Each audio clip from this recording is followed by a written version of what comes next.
Is it time? It is time for us to do what we have been doing, and that time is every day. We'll know in a very short period of time, but it looks like it could be something that will be not good. Believe me, not good. I see issue with that. And again, hey. You're not going to be able to insult your way to the presidency. That's not going to happen. I don't know who created Pokemon Go, but I'm trying to figure out how we get them to have Pokemon go to the polls. I'm Ted Cruz, and my pronoun is kiss my ass. So when you think about it, there is great significance to the passage of time in terms of what we need to do to lay these wires, what we need to do to create these jobs.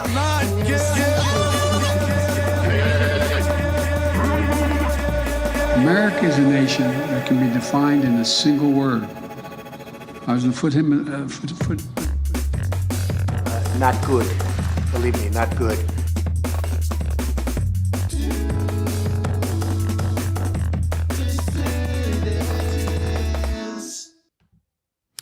Hello, dissidents. Welcome one and all to a special Sunday evening edition of the Do Dissidents podcast. Brother Weiss here with Brother Dobular.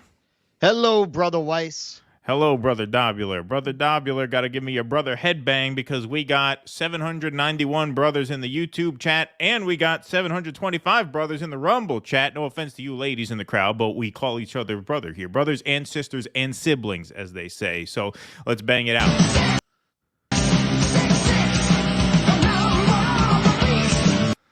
Beautiful. And that, by the way, brother, was Fannie Lou Hamer's favorite song. That was Fannie Lou Hamer's favorite song. Exactly. Yeah. You know, John Coltrane wanted to lay a sax solo on top of that, but they said it wouldn't fit, which was, you know, really not right. Probably, in retrospect, it was probably the right move. Probably the right move. Well, you never know. Never know. Thank you all very much for being here, brothers, sisters, and siblings. Great to see you all. We got a hell of a show tonight. Lots going on tonight. 8:59 strong in the YouTube chat. 7:29 over on Rumble. Our friend Jake is in the house fielding Rumble rants. And so if you got those, send those. We appreciate you all being here. It is Sunday night. We will be doing our post-show Q&A over on Rumble. However, we will be switching to Rumble a little bit early tonight. Our final 2 segments of the evening will be over on Rumble. We have a Ukraine war segment that we're going to do over there. And then obviously we have Cornel West's infamous tweets, which we're going to be covering over on the Rumble side. If you notice, I did shave my head in solidarity with our dear brother Alexei Navalny. So I appreciate any compliments on that. We're going to be talking about that over in West Berlin towards the end of the show. Well, that's also to promote our new slogan. We in the merch store, we have a new shirt. Do dissidents from commie to Nazi. Yeah, right. Yeah, exactly. We want everyone to be welcome. Want everyone welcome to, you know, Big Tent. Big Tent. That's how you win. That's how you win. Is it not? Right. You know, some say you put together red and brown, it's going to turn to shit. I say it turns to ochre. Yeah, there you go. There you go. Absolutely. Yeah, no, it was time. It was time for a haircut. I've been saying that for a while, and I finally made it happen. And, you know, I go from a lot of hair to a little bit, and then I start over. That's how I roll here. But like I said, we have a lot to get to tonight, so we're not going to waste much time. Folks, we have some breaking news.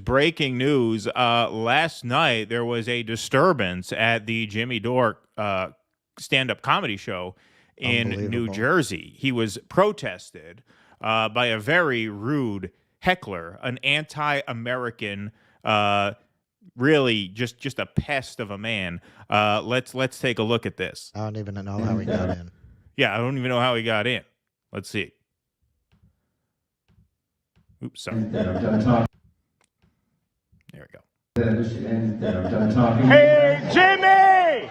Why do you support the genocide in Gaza? I don't support the genocide in Gaza. What? Well, why do you support Nazis in Ukraine? No, I don't support Nazis in Ukraine. You sound like Jose Vega. Wait, you're not Chuck Schumer? No, I'm Jimmy Dore. Oh, thanks for having me in your show, man. Okay, you're welcome. Thanks for coming on my show, Jose. Jose Vega's here, ladies and gentlemen. I mean, don't they have security at these places?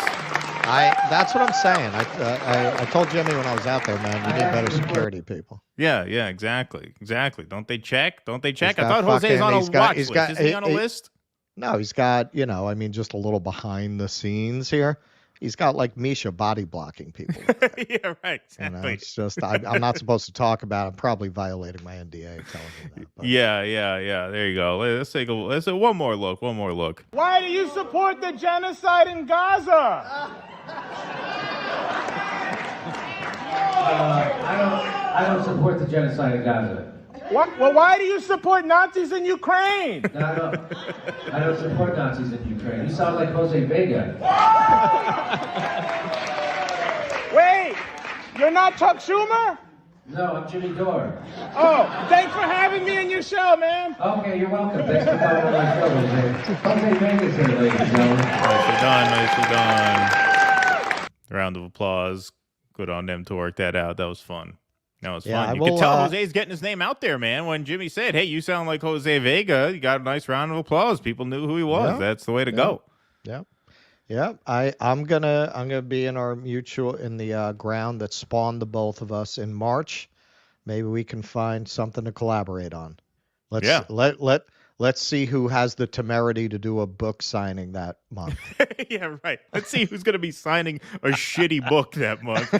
We'll see who we can find, who we can peacefully protest. Exactly, good idea. I dig that idea very much. So yeah, shout out to Jimmy and Jose for putting that together. That was fun. I did have advanced knowledge of that, but I'm glad it came out good. Glad it came. That was nicely done. All right, now let's get into some bigger news here tonight. Russell, you're actually up first tonight. Donald Trump had a very expensive week, apparently. It's on appeal, but for now, he's in the hole, few $100 million smackers. So, Russell, why don't you take this one away? Yeah, that's the kind of money that's way beyond Stormy Daniels' money. Oh yeah. That's like Catherine Zeta-Jones in her prime kind of money. Trump fraud ruling threatens to handcuff family business operations. The $355 million New York fraud ruling against Donald Trump stands to put a serious dent in his bank account, but it is the non-monetary punishments that could be particularly painful for his company. Justice Arthur Engoron, in his decision Friday, banned the former president from serving as an executive of the Trump Organization or any other New York company for 3 years, and his sons, Eric and Donald Jr., for 2. Trump and his business are also barred for 3 years from applying for loans from financial institutions registered with or chartered in New York State. Now, just to throw in a little side commentary there, that goes beyond whether the company is based in New York State. How many banks are not registered in New York State? It's fucking New York, right? It's not like Ohio State, right? I mean, pretty much every financial institution on earth is registered in New York. So that makes this particularly onerous. Collectively, the restrictions will force Trump's real estate conglomerate to reimagine how it does business inside and out of New York, all under the heavy oversight of a court-appointed monitor. The judge ordered the installation of an independent compliance director at the Trump Organization. Now, this is the kind of shit they do with like mob businesses, where they'll put somebody from the government there for several years to oversee the business. The ban on borrowing could have the greatest impact, lawyers said, because most large U.S. banks are registered or have charters with New York. When you are a realtor, you need money, said Evan Gottlob, a partner at the law firm Saul Ewing. And this is why I really resent the stereotype of the Jewish lawyer. Right, yeah. Because clearly these guys are Gentiles. That ruling really encumbers their ability to get money to build around the world, unquote. Trump could still get loans elsewhere, but the process would be more burdensome and likely involve smaller institutions, he said. And Goron, siding with claims brought by New York Attorney General Letitia James, ruled that the Trumps committed a variety of civil fraud offenses in a years-long scheme to secure better terms from lenders by inflating the former president's wealth. Trump called the case a political hit job designed to interfere with his bid to return to the White House, saying banks made healthy profits on the deals and were eager for the business. Quote, "There was no fraud," Trump said Friday evening. "The banks all got their money, 100%. They love Trump. The banks love me. They all great love relationship with the banks. I have a wonderful relationship for many years with the banks. We used to go out with Stormy together." Eric Trump and Donald Trump Jr. have run the company as their father's focus in recent years has been more on politics than business. A Trump Organization spokeswoman said the ruling was bad for business in the state. Quote, "If allowed to stand, this ruling will only further expedite the continuing exodus of companies from New York," she said. Trump could seek a stay from an appeals court, which already put parts of a September ruling by Engoron on hold for now. The $355 million New York fraud penalty comes with interest, meaning Trump's financial obligation could balloon quickly. The New York Attorney General's office estimates that he already owes nearly $100 million in prejudgment interest on the financial benefits he obtained improperly. Trump's net worth has been estimated at around $3 billion, but the size of his liquid assets is unclear. In a deposition last year, he testified to having more than $400 million in cash, less than he might ultimately owe to the state if his appeal falls short. It, quote, "It may be something he can't pay without a real estate fire sale," Coffey said. Despite the bruising legal battle ahead, it is possible the Trump organization has passed to success, no matter the outcome. Massimo D'Angelo, a real estate attorney at Blank Rome. Hey, there's a goy lawyer. Yeah, there's finally. Predicted that Thank God. If the ruling, well, we had a Ewing in the other thing. So yeah, that's true. He was probably a Gentile. That even if the ruling was upheld on appeal, the company could still move forward. Quote, "Certainly they would get out of the state where they can't operate and are considered to be black sheep," D'Angelo said, "but they could go to other jurisdictions and be profitable." All right, so you've got the video exhibits. I thought what Kevin O'Leary had to say was actually very interesting. I mean, that guy's hit and miss. He can be a real fucking asshole. He's a real fucking asshole. Yeah, I mean, he is a true capitalist and a real anti-social welfare, anti-social democratic reform. I mean, he's a total prick. But when you're right, you're right. The old saying goes. Well, not only that, this is the kind of thing that a prick like him knows of what he speaks. Yeah, exactly. Yes. So he's getting into how every business like Trump's operates and how absurd it is to single out. This is what I've said about when people would bring up Trump having mob ties. I would tell them, listen, it's not that I'm defending Donald Trump in general per se against everything that's said about him. I'm not like a fan of Donald Trump. But in the era in which Trump really came up in New York real estate, you could not put up a fucking lemonade stand in New York without dealing with the mob. Like it was just an openly acknowledged fact of New York real estate. They controlled cement cost 75% more in New York than anywhere else in the country in that era because they controlled all the concrete suppliers and would tell them what to bid. So that you can't lay at him. I mean, if what O'Leary is saying is right, and I have no reason to doubt it, it makes sense. Yeah, I mean, this is one of those things. Like, this is how the game is played. There are a lot of shit that's technically illegal, right? Well, let's take a look. I mean, the case that he makes is that the reason why banks give you a hard time, the reason they haggle with you is because they assume that you're inflating the value of your assets. But let's hear from a true expert. As Russell said, this is an example where his total prickishness actually comes in handy because it makes him a pretty good source of information. So let's go to Kevin O'Leary's response to this ruling. Leave out politics and just talk about what happens in real estate development anywhere. So if you're a developer and you've got a building on a block anywhere in America and it's worth, let's say, $500 million and you want to build a building right beside it, you go to the bank and say, this building is worth $500 million.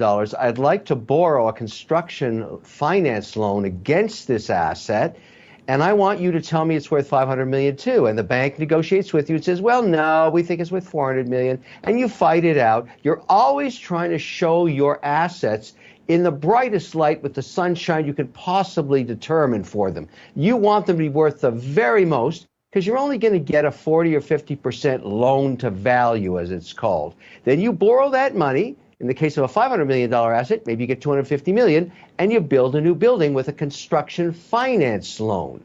And so that's what this case is all about. And by the way, forget about Trump.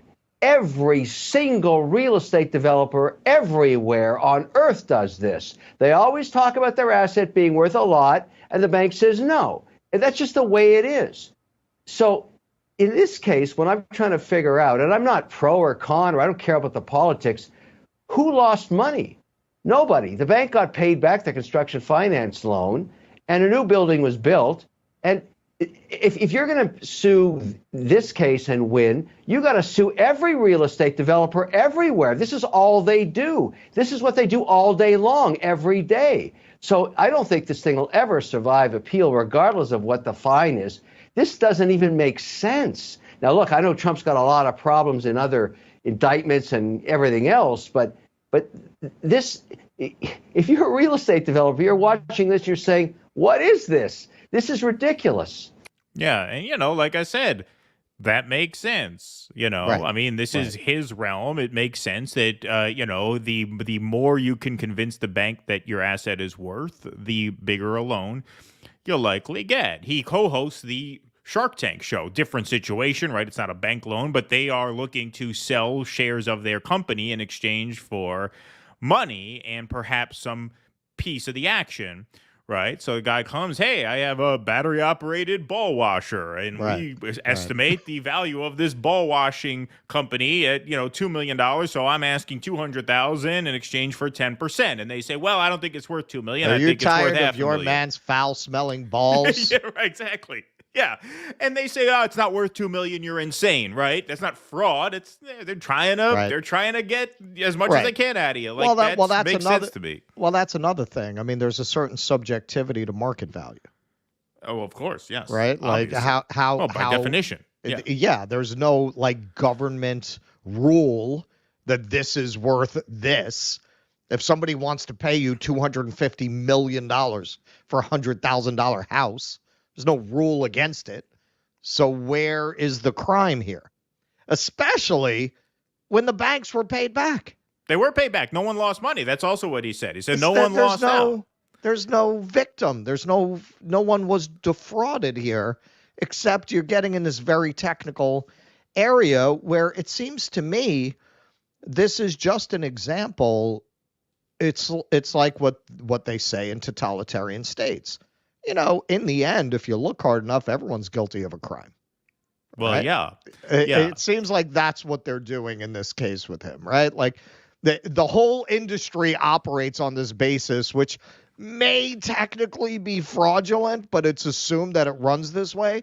But hey, man, if one of these people ever steps out of line and you want to come down on them, you could enforce this technicality. Or if they're running for president and they're trying to end your Ukraine war, right? I mean, this is interference. Obviously, you have a $355 million principal fine, and then he's going to have to pay interest on top of that. On top of he was just ruled $80 million in the E. Jean Carroll case. I mean, they're clearly trying to bankrupt the guy. In an effort to force him out of the race. Will it stop there? I mean, at this point, he's going to double down. He's going to figure, well, I guess I have to win the presidency and then get my Justice Department to reverse all these rulings. I mean, this is a state ruling, so I guess he can't. But that's got to be the game. It's funny. Like, they say he wants to become a dictator. Well, you're kind of forcing him to become a dictator because you're basically trying to bankrupt him. So unless he becomes emperor of the universe, he's going to be in the doghouse the rest of his life, right? Like, you're making it impossible for him to even live unless he becomes president and becomes a dictator. He has to. You're kind of forcing his hand a bit there, don't you think? The cat was named Vagina. Yeah. And that's another thing. And look, I'll be honest. I haven't spent a tremendous amount of time because it's so political digging into the E. Jean Carroll case. I'll say this, from what I've seen, certainly the evidence that Tara Reade has against Joe Biden is more solid. Right. You know, if you really brought Joe Biden in by the same standards, wouldn't he have to pay an $85 million fine? Yeah. Yeah. No, look, it's definitely political interference. I think there's no doubt. About that. I mean, just the numbers are just outlandish. And like O'Leary says there, this is pretty much standard practice in real estate, especially New York real estate. But you know who's not taking kindly to the judge's ruling against Donald Trump in the amount of $355 million for supposedly fraudulently presenting the value of his assets? The truckers who bring stuff into New York. There's been some chirping about an informal trucker boycott of the city. Let's go to this guy here. I forget his name. He introduces himself at the beginning of this video, but this guy is a trip. He's coming from southern Wisconsin, talking about how some of his friends, in response to this ruling, are just not going to bring goods into New York. Hey, folks, your old pal Chicago Ray. Chicago Ray, that's it. I've been on the radio talking to drivers for about the last hour 15 minutes. And I'm talking to at least 10 drivers going the other way. I'm heading down from southern Wisconsin. And they're going to start refusing loads in New York City starting on Monday. All right? I got about 3 drivers that I drive with. They already vibrated the boss and told them they ain't going to New York City. So, I don't know how far across the country this is or how many truckers are going to start denying loads to going to New York City. But I'll tell you what, you fuck around and find out. Okay? We're tired of you motherfucking leftists fucking with Trump. Okay? You know, motherfuckers are starting to get tired of this shit. And you know, our bosses ain't gonna care if we deny the loads. We'll just go somewhere else. Alright? You know how fucking hard it is to get into New York City with one of these motherfuckers? Man, fuck that. Fuck that. Yeah, I'm surprised they don't boycott New York anyway.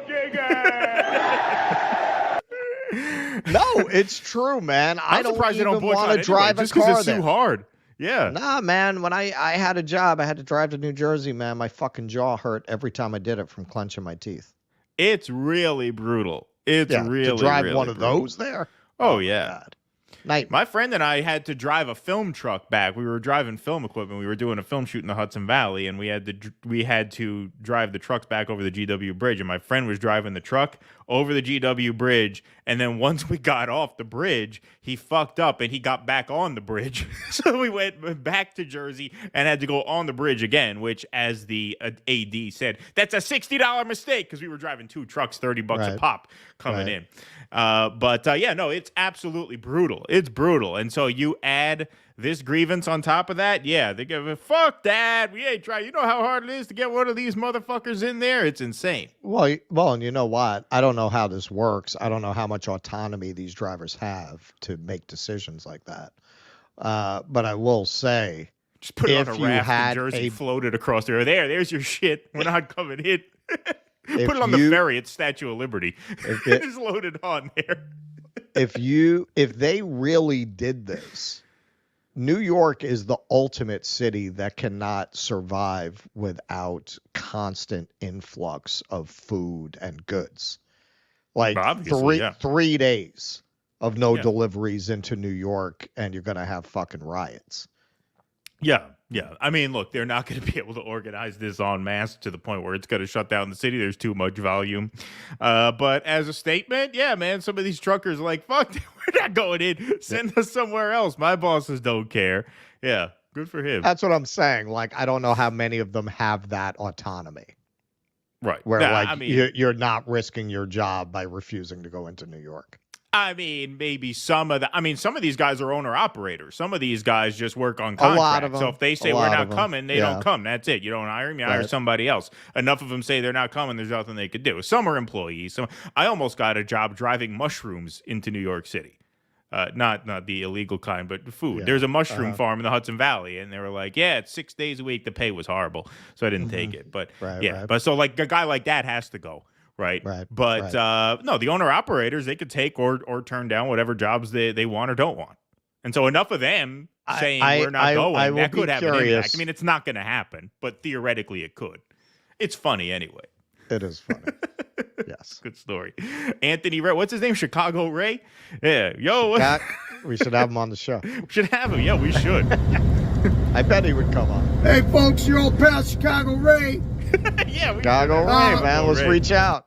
Yo, remember our old friend Alan Howell back from the old audio days? Oh, yeah, man. He drives a truck now. He drives a Turkey Hill ice cream truck. Does he? Yeah. I don't think he goes into the city, though. But yeah, we should have Chicago. We should get a Mr. Softy truck. Yeah, right. Yeah. We should have Chicago Ray on the show. That would be a lot of fun. That would be a lot of fun. He'd be a great guest. I'm sick of you leftist motherfuckers fucking with Trump. Oh, they're sick of it. They're sick of it. But no, I mean, look, this has gotten a little bit of oxygen online, and there have been talks of just a New York boycott, travel boycott, tourism boycott, because, yeah, I mean, look, they're trying to take the guy out of the race. Very obvious.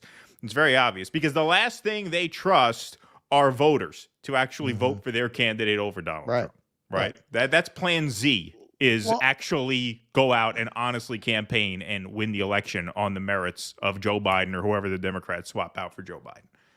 I would kind of like, when I was a tour guide, I had student groups with the red hats on. And because they were kids, nobody's really going to do that. I mean, some libs will do that, as we saw with, Covington High School kids. But, mostly it seemed like people left them alone, especially because they were in a big tour group like that instead of being. But I've always wanted to walk around with a red hat with the Make America Great and see what happens. Because, I mean, I could tell you from being in New York, like 95% of New Yorkers fucking hate you. Oh, yeah. And if you're in the tour business, about 75% of your clients are MAGA. They're coming from those states. Oh, yeah, they're coming like from those the states, tourism is coming out of Texas, out of Florida, out of all these places where they're mostly conservatives. That's most of your clientele. So, yeah, man, I mean, people from those states are coming to the shit lib home world and giving them their money. Yeah, of course.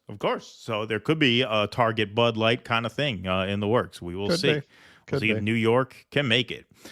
All right, Pat Donahue, thanks for the super chat, my friend. Briahna really did dismantle him. His blank expression after she finished by saying, why should the people of Palestine pay for the crimes of the answer to that, Holocaust? but to be offended. No answer, but to claim offense. So we got the whole thing. We're showing quite a bit of that. That was pretty epic. I mean, obviously, I have an axe to grind against Dean Phillips, but partly because Dean Phillips gave a similarly infuriating interview to Crystal and Kyle, who did a decent enough job taking him apart, but not like this. He ended up bailing on this interview, which we have.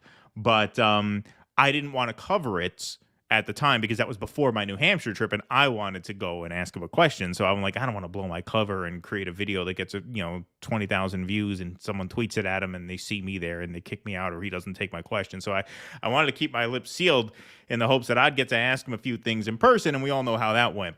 But yes, that will be a fun segment for sure. Thank you, Pat Donahue. Rania Kalik, great interview with Alana Hadid. Thank you. Well, yeah, to take your fucking book, right? At least say it, take your book. Fuck your book. Fuck your book. Fuck your book. Dean Phillips looked like Bill Maher's brother. It's funny. Somebody called him Dean Doug Funny Phillips, and I would call him Doug Phillips by accident from time to time because I think he looks like Doug Funny as well. That's hair brother Nelvani to you. Thank you, Sam. Ixnay on the Nelvani nay. Yeah. We got you, Nelvani. Oh, here we go. This is the first civil fraud case with no victims where the ostensible victim testified in favor of the defendant. Even if you hate Trump, what about justice? Yeah, exactly. I agree. Crazy. Because if it is your classic case of if they could do it to him, they could do it to you. Yes. If you just start to selectively apply the justice system and how it works depending on the politics of the person, well, you don't have a justice system anymore. We in America, whenever they talk about whether the yuan could become the dominant currency, they talk about the arbitrary nature of the Chinese justice system as an impediment to it. Well, this looks like a pretty arbitrary justice system here too. Of course. Yeah. No doubt about that. Bloodthirsty Mayonnaise adds, God bless you guys. We keep you. I don't want to read that on the air, but don't do that. But thank you for saying God bless us. God bless you, Bloodthirsty. Danny, thanks for the $2. Keaton looks like Sinead O'Connor. With that name, I can imagine what you didn't read. Yeah. Ha ha. Keaton looks like Sinead O'Connor. All right, go on. Get your digs in. Just put some money on it if you're gonna get your digs in on my haircut. But yeah. P. Walker, thanks for the $5 Canadian. Yes, it's subjective, which is why Hunter's artwork goes for large sums. Oh, wait, they're actually buying influence from his father. My bad. Good point, P. Walker. Thank you very much. All right, let's take some Rumble rants. We got some Rumble rants over here. Roy the Goy, thanks for the $5. Don't believe the cover story. The revolution has shaved Keaton's head as punishment for collaborating with Pizza Hut. Let this be a warning to all. That's not the first Pizza Hut related dig. All you gotta do is buy Keaton some baked chicken wings. He'll tell you where everyone is hiding. That's it. Actually, Keaton broke out of prison after they put him in the slammer for scarfing down ungodly amounts of stuffed crust pizza, bankrupting the Hut. Thank you. Let's see. The judge says, Keaton, how does your ball washing machine work? Asking for a friend. I've actually been doing it manually, especially today since I went for a jog. So I had to do the heavy duty manual ball washing. Yeah, he has, like in the psychiatric homes, he's got a special drain in the middle there to take the water. Yeah, right. Exactly. All right, folks, let's do a short segment here. This is just some gossip, but this kind of corroborates Matt Taibbi's story when he told us about Elon Musk. He said Elon acts like a guy with multiple personality disorder. So if you remember, about a year ago, almost a year ago today, this was from April of 2023, Elon published some DMs between him and Matt Taibbi. Now, he quickly deleted those, but when you're Elon Musk, you can't truly scrub the internet of anything because people take screenshots. So Elon tweeted these out about a year ago. This was right as he and Taibbi had a falling out, which was just a few weeks after we interviewed Matt for the first time. It was very lucky that we got to interview him when we did, because when we interviewed him, he was still on good terms with Elon, and then they had a falling out just a few weeks later, and then we interviewed him again. It was right recently. before. Yeah. Right before, exactly. And I remember thinking, wow, it's a good thing we got that in. But here were the first exchanges between Taibbi and Elon Musk, which Elon leaked. So these have been out for about a year. So, Russell, do you want to full screen that and read that? Because it's a little too small for me. Yeah, blind fuck. So this is Matt. You're taking down all of my Twitter files threads because you're mad at me personally for not leaving the company where I was already employed. Really? Elon, question mark. No, this shouldn't be happening. We'll fix tomorrow. Then he, in reference to Taibbi, says you were employed at Substack. Taibbi responds, my subscribers there employ me, and I have a great thing going there. I also have loyalty to the company, which did originally hire me. And if I moved to Twitter, it would have been a major optics issue for us both. But this isn't related to the threads being removed, so this is going to be fixed. So Musk just answered one word, yes. And then he once again emphasizes you are employed at Substack. And he responds, I was never a Substack employee. I was one of the first Substack Pro contributors, which is a guaranteed return system for the first year. You know, I'm a little insulted they haven't offered us that yet. Yeah, right. Yeah. So now Taibbi tweets out, since Elon Musk published parts of these conversations, I might as well include others. I was under a blanket search ban at one point, and a lot of my 1.9 million followers still don't see my content. This is a year Honestly, I didn't even know he was still on there. I thought Elon pulled him off there entirely. I don't see him on Twitter. He's still on, but he hardly uses it because he's shadow banned, he's throttled. I mean, during the Twitter files, Taibbi's was like the hottest Twitter account on the platform. He would tweet something out within seconds. That thing had thousands of engagements. He tweeted out that we were live with him, and the live stream on that platform got thousands of views. I think we got 10,000 views on Twitter alone because he tweeted it out. It was amazing. But he tweeted out, this is part of the conversation. So Elon tweeted some parts. Now, these are the parts that Taibbi is going here. Elon, am I being shadow banned? Elon says, we went on lockdown after discovering that Substack had stolen a massive amount of our data to pre-populate their Twitter ripoff. Looks like there is still a blanket search ban. Should be fixed by tomorrow. Meanwhile, he's still fucked a year later. Going forward, tweets with Substack will not appear in For You unless it is paid advertising, just like Facebook, Instagram, etc. They will appear in following. This is why what this dirtbag did is so horrible, because he makes it impossible to promote your Substack articles on this site, in which we've said.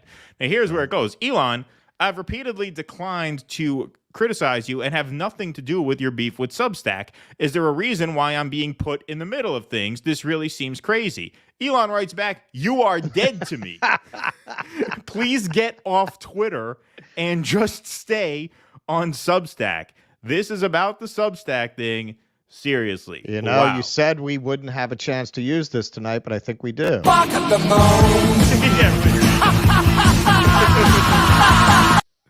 By popular request. By popular request. You are dead to me. Wow, what a lunatic. When we interviewed Taibbi, he said Elon act like a guy with multiple personalities. He said, you know, he could be nice one second, he could be a vicious scumbag the next segment. Those are not his words. That's my categorization of his words. But he did mention specifically multiple personality. He did say that. And so there you have it. You are dead to me. Wow. And there have been multiple articles which the Elon stands push back on. Maybe they're true, maybe they're not. Frankly, they sound pretty credible to me. You know, the guy's fucking doing some party drugs, maybe, man.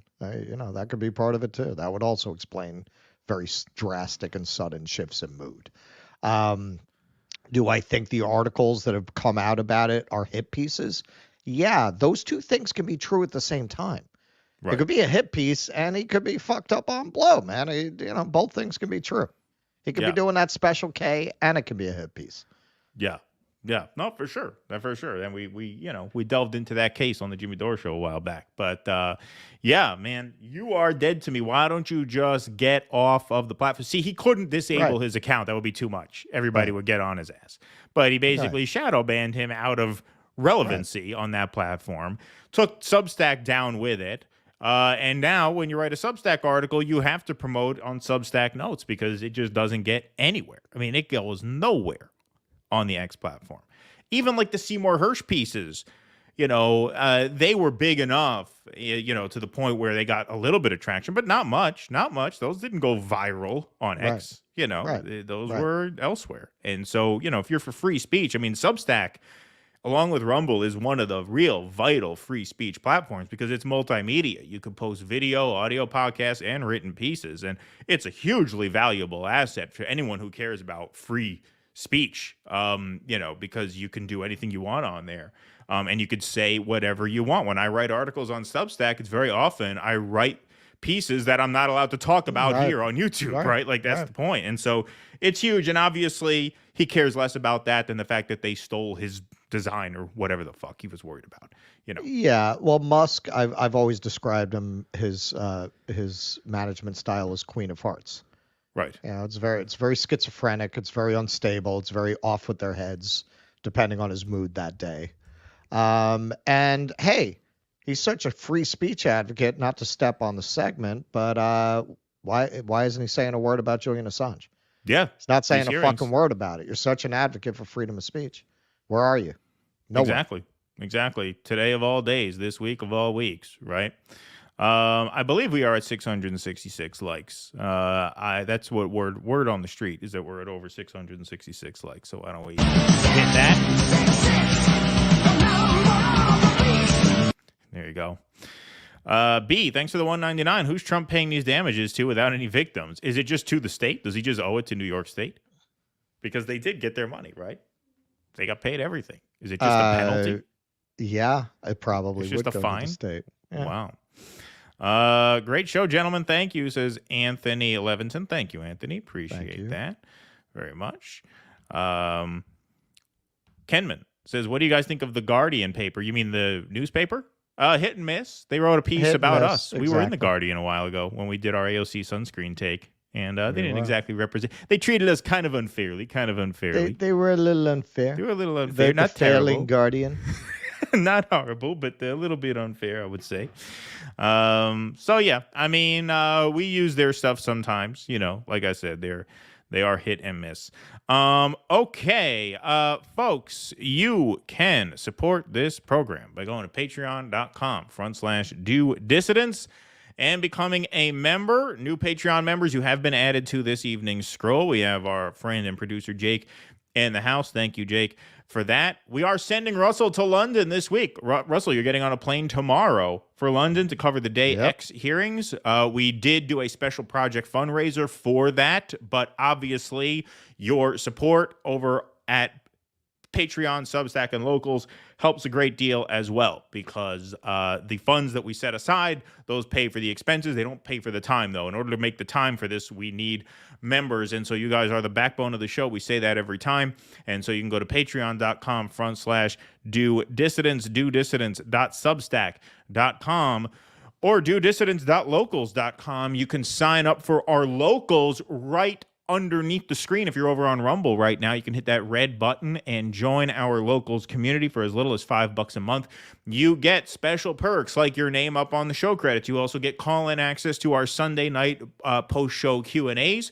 We have one coming up later this evening on Rumble following the show. All are welcome to join. Patrons, paid Substackers, paid locals members have call-in access to that. You also get access to two interactive special members-only live streams per month. Now, our 1st of February is coming up this Tuesday, and it is a very, very special one. We are doing a special live stream for our patrons, our paid Substackers, and our paid locals as an extra thank you for sending us to London. We are going to be doing a live stream. I'll be sitting here at the control board. Russell will be on the streets outside of those Day X hearings, and we are going to do a live stream for members only at 10 a.m. Eastern Time this Tuesday, where you guys will be able to call in and talk to us, talk to Russell from the streets of London. So that'll be a really fun, interactive live stream from outside the Day X hearing. So if you sign up today, Patreon, Substack, or Locals, you'll have call-in access to that stream. That's going to be a pretty epic one. We are setting the time at 10 a.m. Obviously, the situation on the ground there is a bit fluid, so we will have final confirmation of that time that morning. You'll get an email. It'll be within an hour on either side, though, obviously, because 10 a.m. here is going to be 4 p.m. in London, and the hearing ends at 6. So it'll definitely... It won't be afternoon. It'll be probably from anywhere from 9 to 11. Right now, we're going to set it at 10. We should be able to stick to 10, but just know you'll get an email that morning, either through Patreon, Substack, or Locals. You will get a notification with the exact time and the call-in information. But if you sign up, you'll be able to talk to Russell from London this Tuesday at 10 a.m. And then that evening, 9 p.m., we have our regularly scheduled show where we're going to play a lot of Russell's footage from that day. It'll be 3 in the morning, so Russell will not be with us on that stream. Misty Winston, our friend and one of the premier Julian Assange activists in this space, will be co-hosting that with me Tuesday night at 9 p.m. So it's a double header. If you are a member, you'll have a morning show, interactive stream from the street to London, and then there will be the regularly scheduled public live stream that night. Yes. And I'm going to be doing a special thing where I walk around London just trashing the food. Yeah. You know? Yeah. That's to be announced. You call this pizza, you limey pricks? Yeah, right. Yeah, exactly. Yeah. That'll be an add-on, That's a special add-on. We're still scheduling that. Yeah, no, I am going to be landing at 6 o'clock in the morning. On the 20th, dropping my shit off at the Airbnb and going straight to the courthouse, which I got an Airbnb that's very close to it. So yeah, I'm just basically going to be living at the courthouse for the 2 days after that. And you all did that. That's off the fundraiser that we did originally for the primaries. There's no fucking primaries. So Keaton did his great job with the one primary that was worth covering right at the beginning. Now, like, why would we spend the money that way? Yeah, like, no, this is obviously where the action cover? is. I mean, this is obviously much more consequential than the fucking South Carolina Republican primary. Yeah, we're going to go cover that. Yeah. So you did that. This is from the money we raised for the primaries. And this is what y'all picked out of the drop-down menu. What was it? Dearborn? DNC. Or this. Which we might do, but might do anyway. We just need a separate fundraiser for that. Right. But especially since Kit is screwing us on his house. He's charging. That guy's raking us over the coals. That guy's brutal. You know, I told him, I was like, look, man, didn't you ever have a sleepover when you're like 13 and all homophobic and you sleep the opposite way? We'll do that. He's charging us for coffee. He's doing what they do at the Italian restaurant on Mulberry Street, where they give you the bottle of wine and then they charge you based on how much you drink. He's going to fill the carafe of coffee in the morning, and he's charging us based on how many cups Russell drinks. Yeah. I mean, for that, I'll go to an Airbnb. Exactly. Fuck Kid. Motherfucker. All jokes, by the way. We love Kid. We're just kidding. We're totally kidding. We're totally kidding. We don't want to start a flame war with Kid Cabello because some of you guys don't get the joke. Did you hear what those guys are saying? Like, or, you know, we'll fuck them. We'll have the fucking Vanguard give their show to it tomorrow. Exactly. Shots fired. Shots fired. Due dissidents owns Kid Cabello. Two dissidents attacks Kid Cabello out of nowhere. No, shout out to our friend Kit. We have an extra little promotional giveaway that we're going to do for new patron signups regarding Russell's trip to Mardi Gras. So first, we're going to play some highlights from Russell's trip to New Orleans for the Mardi Gras festivities. Do you want to set this up and then we'll play it? Yeah, so my time's been a little tight here, so I'll be honest, the cut's a little sloppy, but it's cool, man. If you've never been to Mardi Gras, I tried to catch some of the most interesting floats and moments from it, and some of the Mardi Gras Day partying, and me singing a little Springsteen. So I tried to give you an overall flavor of what the Mardi Gras is like, the Mardi Gras week. And the parades, and you know, I'll go get it. I got something very rare from the Zulu parade. Like people, like the security guys, right? When I was going into the bar, checked my bag, and they were like, "Oh shit, you got a coconut." They couldn't believe it, because people go for years and never get one of these. But I will get it while this is playing to show you. All right, so this is about 5 minutes. We're going to play Russell's highlights from Mardi Gras, and then we will be right back. All right, so first sighting of a parade coming up on here. We're doing the show on Due Dissidents, so I got a late start. And here we are, catching our first float of the day. Mardi Gras! Thank you. I got Mardi Gras chips. How about something? I'm kind of feeling like maybe the beats are for the kids with these parades. It's not like nighttime. Or, you know, you whip out your cock and they throw you some beats. Maybe I should try that. No, I'm not going to try that.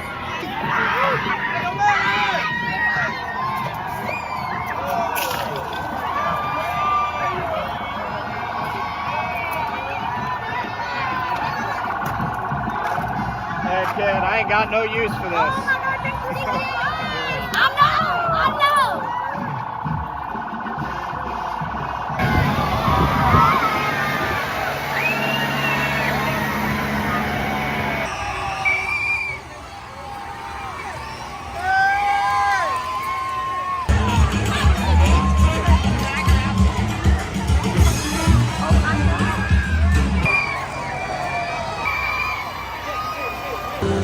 I walk into New Orleans. Cause if you leave me, leaving this way, baby, don't let it change your mind.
Dollar bill, y'all. All right. So Russell's got some wares to auction off for our patrons. All right. So I have got a lot of swag that I got from the Mardi Gras. So we decided to give y'all a piece of Mardi Gras. So if you want to sign up as a member at the $5 level, and these are right here, I will send you legit beads that I wore while blasting out Bruce Springsteen's Born to Run at the Mardi Gras. These are all, none of these were bought in a store. These are all beads I caught off a float personally. Now, that's at the $5 level. Now, you go to the $8 level, I'm going to give you the nicer ones, the rarer ones, including this one, the blue one. That is off of the much sought-after Zulu parade, probably the most popular parade at Mardi Gras. And then this is at the $15 level. That's the rare shit. That's the hard shit to get. You got the Mardi Gras cups. You've got playing cards that are specific to the floats. They get custom playing cards. So these are the things you can't get in a store. You can't order them. When the Mardi Gras is done, it's over. Those are gone forever.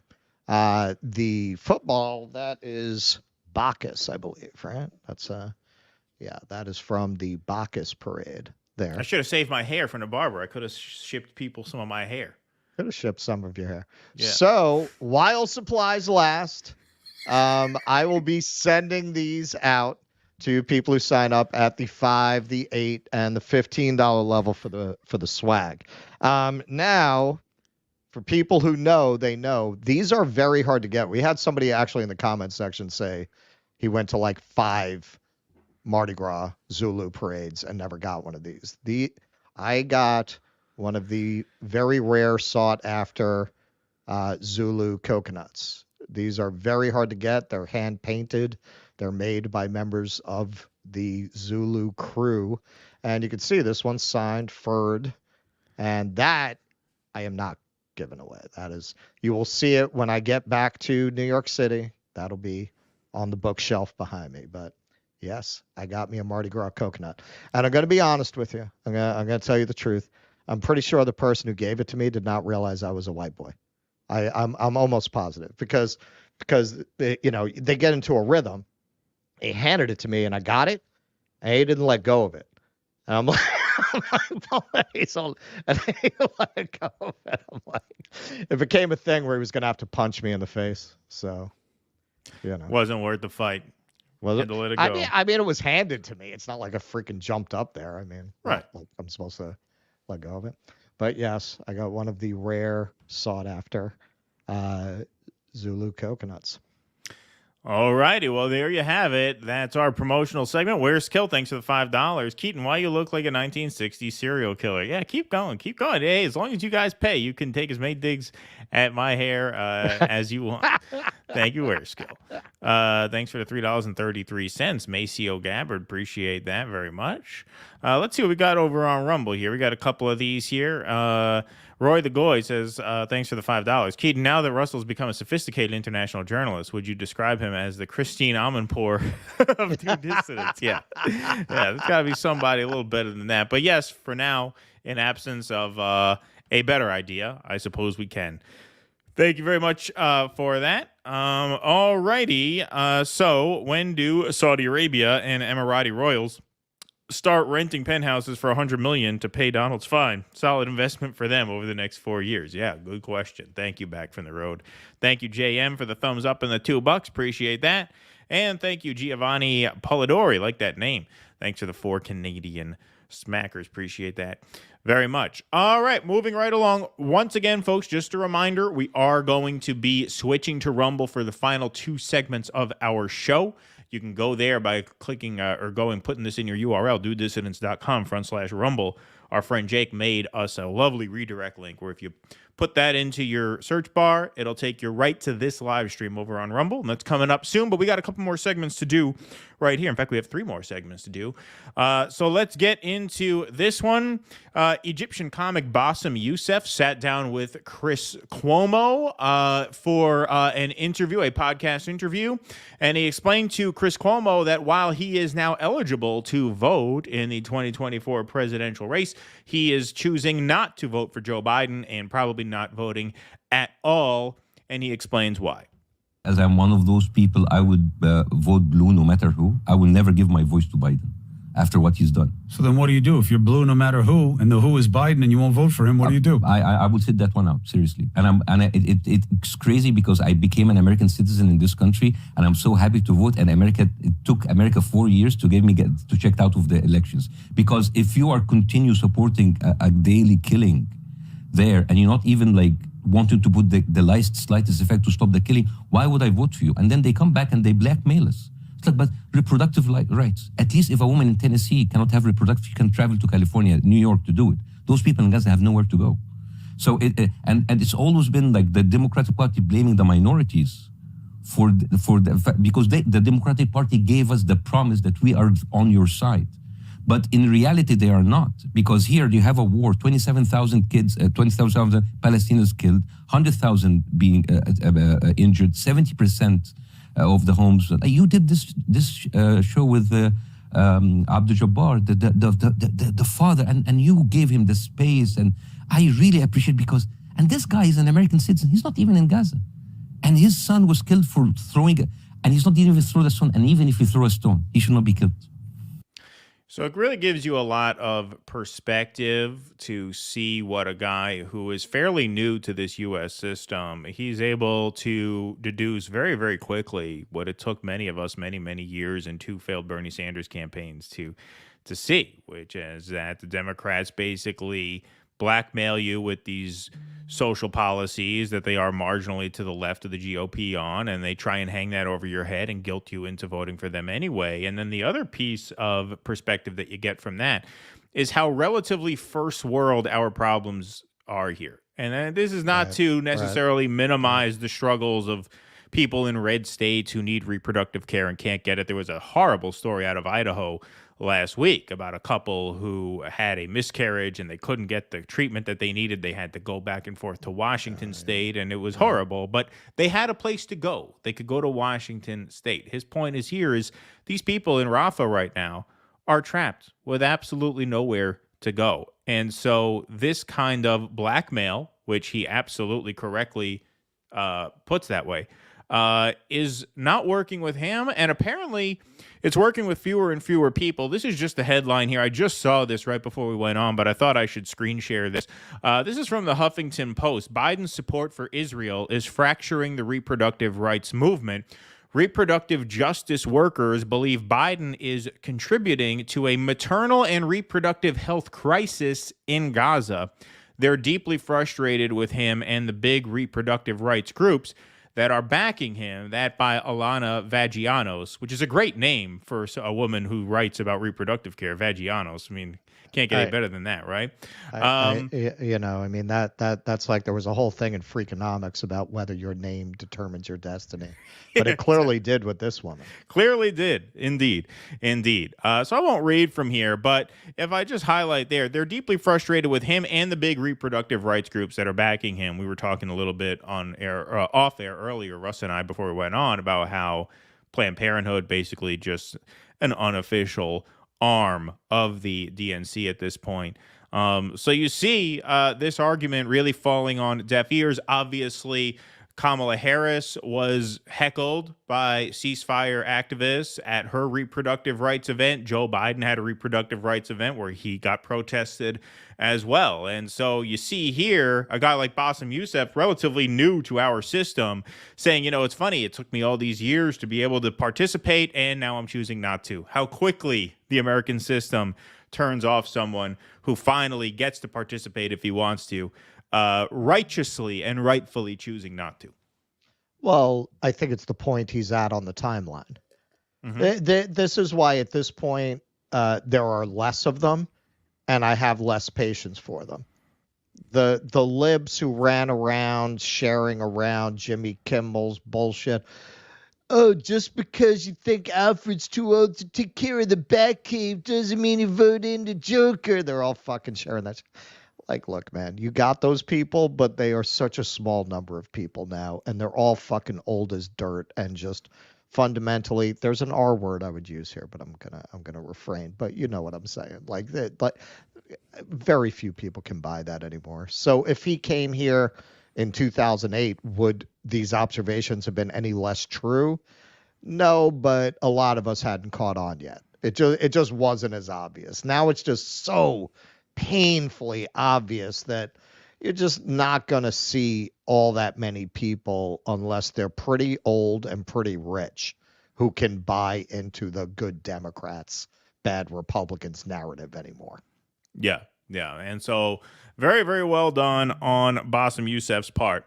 Let's go to a few YouTube super chats here. Would you consider interviewing Richard Medhurst regarding Middle East issues? Absolutely, of course. And Julian Assange, as he is one of the independent reporters that will be inside the courtroom. Is Medhurst going to be in the courtroom? Wow. So then Russell might interview him outside, because we do have some contacts with the organizers, because there are going to be speakers there, and we're actually very, very generously giving us access to their official feed. Which we might use some, we might not, because they're also going to try and hook us up with some interviews with some of the speakers. So, yeah, that would be awesome. Obviously. Yeah, Stella connected us with a WikiLeaks representative who he gave us access to their Dropbox, where they're going to have all of that footage. And they're also going to help arrange interviews while I'm there. So, yeah, no, it's gonna be crazy, especially like, look, the shirt that I'm wearing now. It's funny because it's a Western country, right? Freedom of speech. I wouldn't wear the shirt I'm wearing now to London. We've covered stories where they're rousting people for any kind of dissent on social issues and that kind of thing, showing up at people's houses to question them. So yeah, no, it's America's got a lot of problems. It's fucked up, but it seems like in a lot of European countries, including England, they're farther along on the continuum of suppressing freedom of speech and calling it freedom of speech, right? Calling it protection, right? It seems like they're further along on that scale. Yeah, I don't know if Medhurst knows who we are. He might, but he does have his email address listed on his X bio. So I might drop him an email. I'll say, hey, we're going to be there. I don't know if you know who we are, but we know who you are. We like you. Yeah, there you go. Yeah, I won't pack this there. Seriously, like we have literally covered stories where people have been rousted by the police in England for less. That would be funny. I mean, look, it would be great for the channel, but it would be funny. It would be very bad for me personally. Yeah, and whoever you get the Airbnb from, whoever's house gets ransacked. If they have any weed in there, you're going to be like, what the fuck? Fuck me up. All right, let's keep going. We got Biden's brain freeze. I love you guys. Thank you, Tavis Gibbons. I would like to request a Keaton Chia pet, please. There we go. They keep coming. Oh, you guys are on fire tonight. 2 Jews and a cold brew. Cheers, boys. Thank you, Puerto Rico. Thank you. Appreciate that. Okay. Let's see here. Here we go. Roy the Goy says, Keaton, what is your preferred method of earning a buck? Delivering a croissant witch and iced coffee for Uber, or answering one of our humorous, insightful, and thought-provoking Rumble rants? Well, obviously the latter. There's no contest. No question about that. Obviously, Roy the Goy. Ask him in a couple of years. Yeah, right, exactly. Thank you, Roy the Goy. Okay, here's a big one, folks. Here's a big one. Friend of show, Dean Phillips, appeared on the Briahna Joy Gray Bad Faith podcast for about an hour and 20-minute sit-down, which he ended up cutting off for reasons that we will see in due time. But I want to pick this up where they get to Israel, Gaza, because Dean Phillips has criticized the Netanyahu government. He has tried to position himself to Joe Biden's left on this issue, which there's a whole lot of room there. But he has time and again stopped short of condemning Israel for committing war crimes. He will not go there, much less the G word, right? And he is, at the end of the day, as we will see, a fairly doctrinaire Zionist, which Briahna does a pretty good job of exposing in this interview. And so there's a little bit here, but we will start in just a second. I just want to say before we start, he does mention at some point, he says, I'm expressing empathy for black people, and that might strike people as, whoa, where'd that come from? To his credits, to be fair, okay, Briahna does mention before I cut in, because he says, well, you know, Jews need a safe space to go if they are being discriminated against. Israel is a safe haven for the Jews of the world to go, where they will be safe in their own state. And Briahna makes the point. You know, that's the first thing I think of when I think of Israel. Safe. Yeah, right. Yeah, exactly. Right. Israel is safe and effective. But Briahna makes the point. She says, you could call it a prophylactic for the Jewish people. Right. Exactly. Briahna makes the point, I'm a black woman. I don't always feel safe in this country. I don't have a state where I get to go to, where that the U.S. funds and props up constantly, right? So when he says that, to be fair to him, as much as I can't stand the fucking guy, he's not pulling that out of nowhere. He is alluding to something that she said a few moments ago, all right? So that's about as kind as we're going to be to Dean Phillips over the next 15 or so minutes. So let's start the insanity.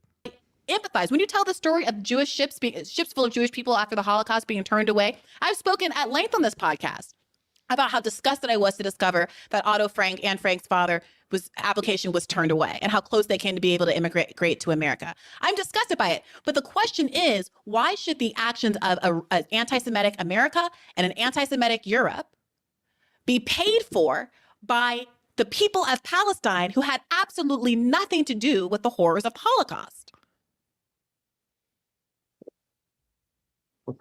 I mean, Briahna. Oh, let me. Time out. No answer there, right? No answer for that question. All you could do is shake your head and deflect and go back to your talking points. We've made that exact same point on this show. Even if you are a Zionist, even if you believe in a Jewish state, if the Jews need a state, I could say, as a Jewish guy ourselves, Russell and I, if we needed a state after World War II, which I don't buy that we did, but if we did, we have New York State already. Yeah. We don't need another one. We have Suffolk County, right? Forget New York State. We got Long Island, right? We got Brooklyn. But if we needed a state, Germany was split up after World War II. They're the ones who did the crime. Why not there? Why is it incumbent upon Arabs in the Middle East to pay for the crimes of an anti-Semitic Europe? And notice, it was as if he's never been asked that question before. He Parts shook of his Florida. Head. Yeah, parts of Florida, Boca, right? Nothing. No answer. Instead, he pivots back to his talking points. Strike at the heart of what you just said earlier, which is my empathy for Black America and the long tail of slavery that is so abhorrent and so visible and so obvious. So that's what I meant. So he's referring to her saying, well, I don't have a state that I can go to that's a puppet state of the United States. So that's what he's talking about there. Cannot believe we have not repaired that injustice. I want to honor that and acknowledge that. If anything, I'm telling you, I empathize with that. I was asking for mutual empathy, and I don't know if you just shared it with me, but I think you did. But you just asked a question of something that is just, it's just so historically inaccurate. Israel has been attacked because it's a Jewish state for decades. Now, Netanyahu is a different story. I'm not going to support him. What's happening right now is abhorrent, and his policies are abhorrent. It's true. And you can imagine it's not an easy thing to say for someone like me, but it is true. And I'm bold and I'm being honest and I understand. I cannot. Okay, I just want to address this because a lot of the liberal Zionists will blame all the bad of Israel on Netanyahu. He's a very convenient scapegoat for what is essentially an apartheid political project. The basic premises of Israel could have led to no type of government other than a fascist government. It's a fascist premise. The problem with Netanyahu is very much the problem with Trump. He takes the mask off the reality of what the Israeli state actually is. The problem didn't start with Netanyahu. Netanyahu is a result of the core premises of Israel. You inevitably are going to end up with a strong man who's just going to go out and slaughter the Palestinians because you're never going to get these people to just accept your occupation and your apartheid state. They're always going to fight back. So the people who are trying to keep this project going eventually are going to back a strong man who's going to slaughter them. Yeah, that's where that goes. And it's not so eventual either. Benjamin Netanyahu has been a prominent political figure within Israel for more than half of its existence. In the 80s, he was their representative to the UN. Right. So he has been not the prime minister, but he's been a very prominent figure representing the Israeli state for the majority of its history. Now, this is his 40th year. I believe he started in 84. Could be wrong about that, but I know it was in the 80s. So you're talking about 4 decades out of Israel's 8 decades of existence. Good point. All right, we're going to keep going. He took the mask off, very much like Trump. Taibbi, speak of the devil. He early on in Trump's term said, the problem they have with Trump is he takes the mask off the reality. And that's very much the case with Netanyahu. You got a guy going out there talking about Amalek and, just straight out making it clear that this is a racist, fascist state. You get the more liberal prime ministers, and they're more able to sell the idea that it's complicated, right? It's complicated. He doesn't say it's not complicated. And then people like Dean Phillips want to blame Netanyahu. Netanyahu is not the cause; he's the symptom. Exactly. Let's keep going. Tolerate seeing this any longer.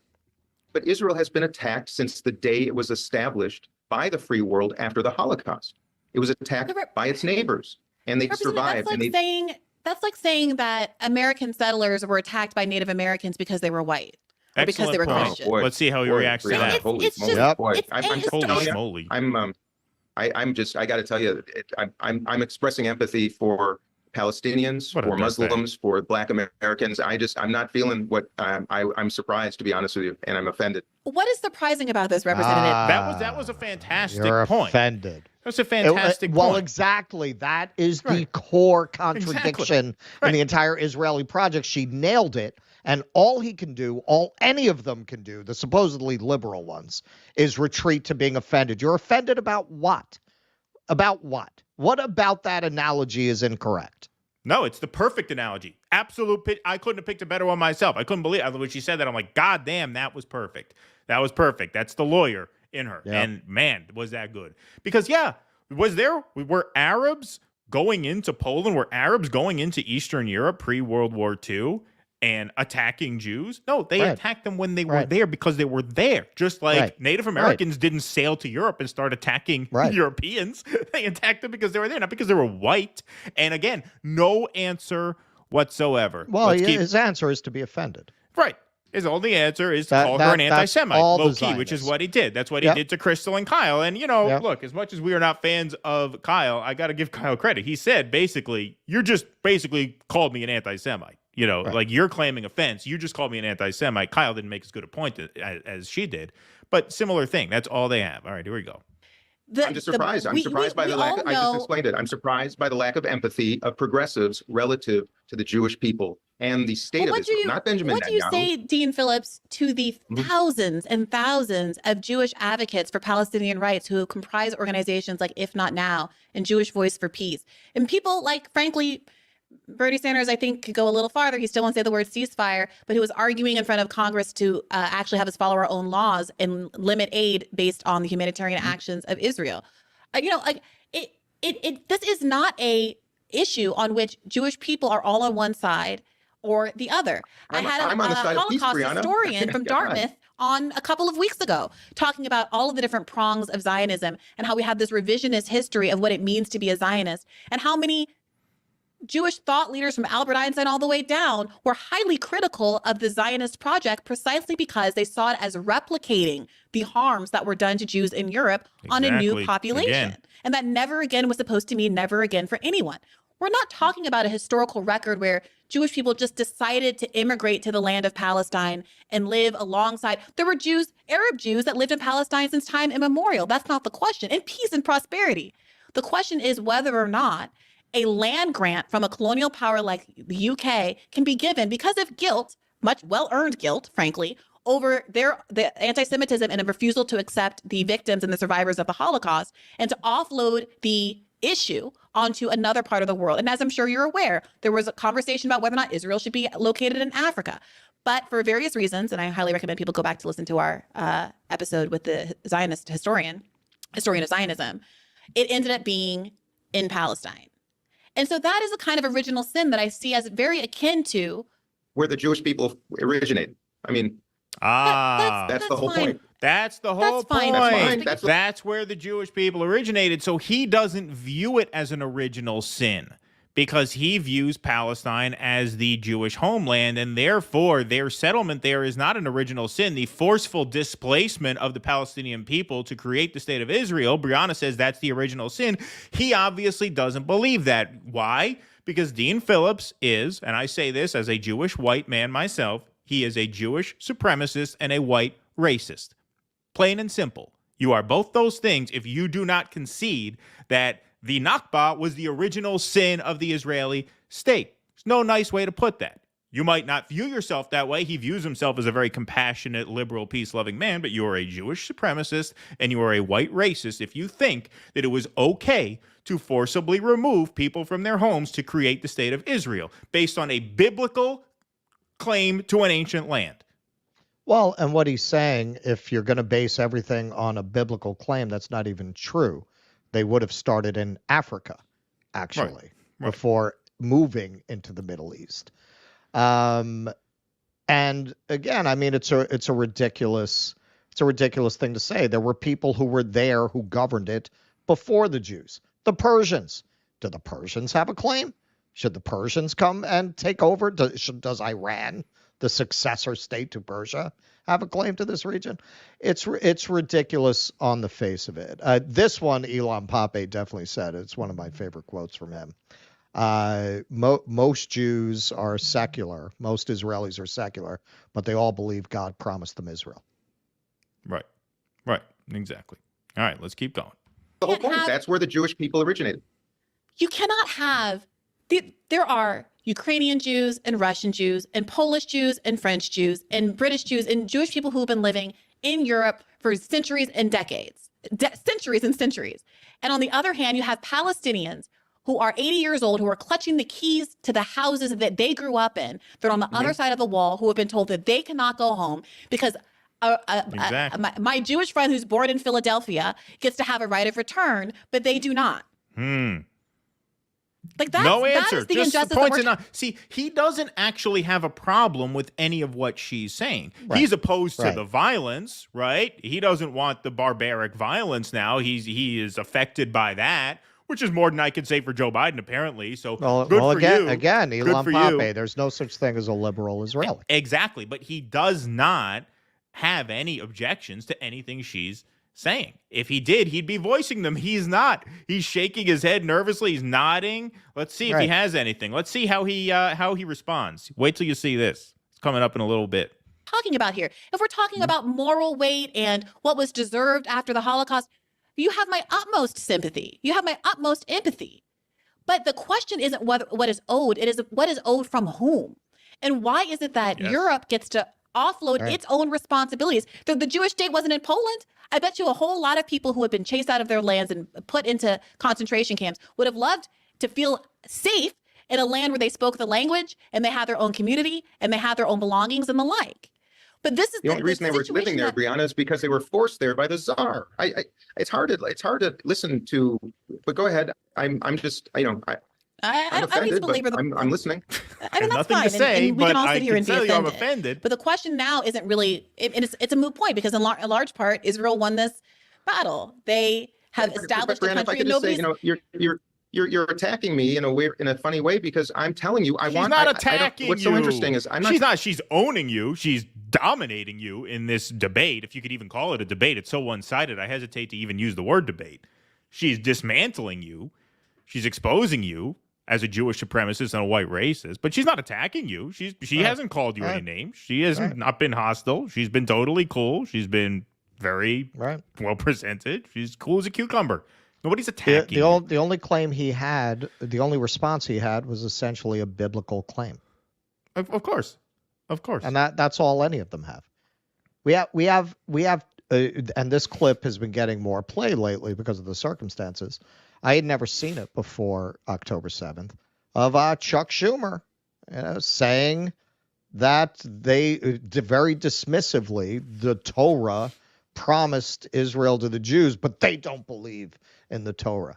Can you imagine what they would do with it if Ilhan Omar said something like that in reference to a Muslim text? Right? Or they even one of these right-wing but they Christian don't believe types. in the Quran. Right. Can you imagine what they would do with that? Or a Christian. Yeah. Or if a Christian said something like that. I mean, they make hay of things like that all the time. Right. Nothing. That went completely unremarked that you have the leader of the Senate basing policy on the Bible and being very dismissive of anyone who does not accept his religion's take on the right of his people to that land. Well, indeed. Folks, hit that like button. Hit that follow button over on Rumble. Subscribe over on YouTube. 1.9 thousand over on Rumble. 2352 on YouTube. Yo. Beautiful. What a crowd. Thank you guys all for being here. All right. Well, certainly this guy's going to come up with something to say at some point, is he not? I'm sure you heard what I said. I'm a Jewish man running for president of the United States. Yeah, we got that part. Who wants to recognize the state of Palestine. I believe that we should invest in the state of Palestine. If I could just say what I'm trying to say. I'm trying to be a voice of decency, of compassion, of reason in the absence of it. And if you look at the other people running for president, Briahna, my goodness, I'm telling you, I'm appalled. I want this to end. It should have never started. And yes, Hamas is a horrific, despicable terrorist organization that needs to be eliminated. Benjamin Netanyahu should not be, I don't think, the prime minister of Israel moving forward. And I pray that Israelis make a change. Israel is the only multicultural, multi-faith, free country in the entire Middle East. As Richie Torres says, it's the only place where he as a gay man could be alive, let alone thrive. And look I'm trying to be decent. Okay, Briahna, I'm trying to be compassionate and decent. Gay marriage isn't legal in Israel. I'm sorry? Gay marriage is not legal in Israel. And interfaith marriage is not legal in Israel. People have to fly to Cyprus to get married if you want to marry a Christian or a Muslim or anybody else. I mean, let's just be honest about what we're doing here. Entire Middle East. Okay. Let's just the question. The reason we're circling around. I appreciate that. Frankly, yes, you are. I think closer to my politics than Joe Biden for sure. And that's what we're talking about in the Democratic primary. Briahna, I would love to continue the conversation. I was just notified actually that something serious just happened. Something serious did just happen. But I just do want to get this out. My question was about why you don't support a one-state solution. That's why we're here, because the reality is that the elected officials. First of all, I seriously have to go. Let me tell you this. I would love to have this conversation because I like to learn. And I like to understand your perspective on it. I'd like to listen to others too. I'm not so hardened in my heart on anything that thoughtful perspectives from other people can't change my mind. I'd like to listen and learn to you. I have my own opinions. I did not mean to be antagonistic at all. In fact, I'm suffering like a lot of people right now. And by the way, I want to honor yours. Yeah. I gotta go, and I'm so sorry, but I'd love to continue the conversation. All right, well, there you go. Oh man, where do I sign up to volunteer for that guy? Well, yeah. Well, I thought you were going to say volunteer because one of the things that Briahna said before she let him go, she says, well, maybe you'll come back and we'll get some Jewish panelists here who can, say similar things to what I'm saying. And he wouldn't be able to feign offense with us, because if I got to say, and then, look, that was, she did a better job than I'd have done when I visited him at his town hall event in New Hampshire, but I was going to say something to a similar effect, and I was going to say, I'm a Jewish man myself.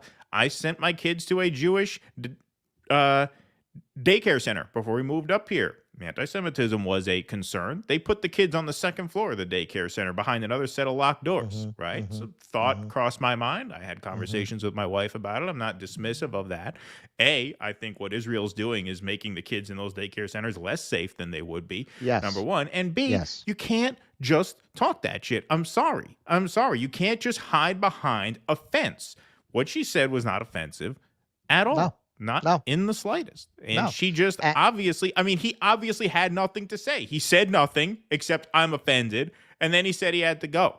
That was as one-sided a quote-unquote debate as you could possibly watch. And good for her.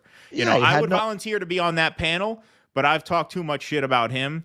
And Briahna Russell has probably talked too much shit about you to invite him. But that was great. Send her a sack of construction paper for that. Now you blew it. I was going to totally stay off that for this entire segment. I'm just kidding. Now you're going to have to. No, look, that is, I don't take that away from her. When Briahna is on her game and you keep her away from piles of construction paper, she can be really excellent. She's one of the best people out there in that context. When she's on the right side of an issue, there's no one better. She was very masterful there, and it really shows you they got nothing on the other side. How do you justify what is clearly a settler colonial project? And I've gone back to this since the first article I wrote after October 7th.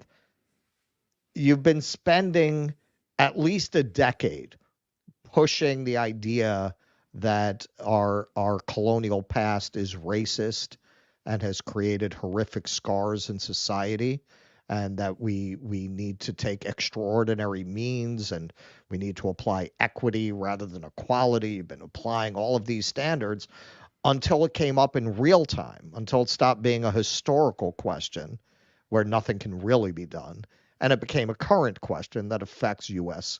foreign policy, that affects our interest. Then all of a sudden, all that shit went out the window. What can you say after 10 years of telling people colonizing people is wrong, the imposing terror on people in the interest of taking their land and creating two different classes of people based on race or culture or religion is just the absolute worst thing humans have ever done to each other, and then come out and say, we need to support Israel as it genocides the Palestinian people. You just can't do it. All he could do was invoke a biblical justification for the existence of Israel. At that point, you have no justification. Really, you're basing it on the Bible? What do you guys say when Christians base shit on the Bible? What do you say when Muslims base shit on the Quran? But you can do it. Only Jews, it seems, don't get backlash. Jewish politicians when they do that. Yeah, no, absolutely. And he felt that because he is against the violence now, and even he doesn't call for an immediate ceasefire. He says we need to exchange hostages for a ceasefire. Well, that deal's already been presented and rejected. So at this point, if you're not calling for a ceasefire, it's because you don't want one. You can't list a hostage release as a condition that's already been offered. And he doesn't, more importantly, what guys like Dean Phillips don't understand, as much as they may be horrified, and I take him at his word that he is sincerely affected by this horrible violence that we're seeing in Gaza now. What they don't understand is that if they cannot reckon with the original sin of Israel and the original sin of Zionism in Israel's case, then this kind of violence is inevitable. It was inevitable that it would happen this way.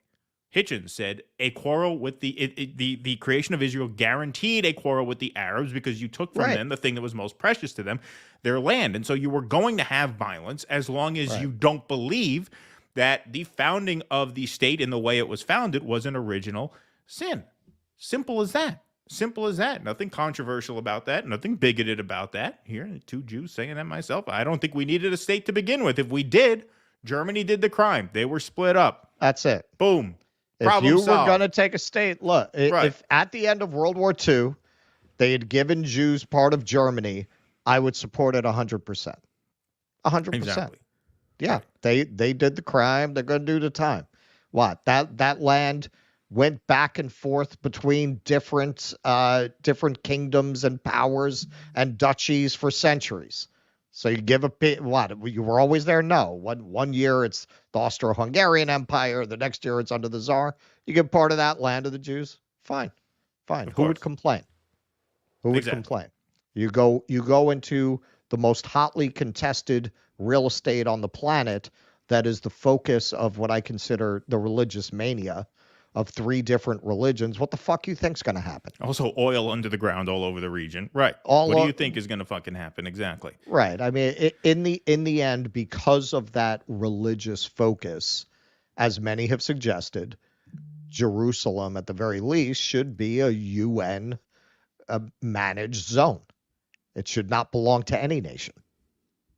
What's that? Jerusalem, at the very least, should be managed by the UN. Of course. Right. Because you have 3 different religions focused on it as their holy land. Right. Indeed. Sorry, just something popped up on the screen there. Okay. Black and Mild. Can Russ explain what he said a while ago? People have to understand that sometimes they're going to have to work with fascists like you guys show. When did he say that? Earlier. Did I say that exactly? In tonight's stream? I mean, the only context in which I could think I might have said something like that would have been like, well, what if a fascist wants to vote for universal health care? Right, as a hypothetical. Not going to take their vote? Yeah, like that's the only context I can imagine I said something like that in. Yeah, if he didn't say it in that context, he's probably joking. That would be my guess. Wasim Gurani, I hope I got your name right, but thank you for the $10. Appreciate that. There's a pic online but needs verification of IDF soldier caught with a black sun tattoo.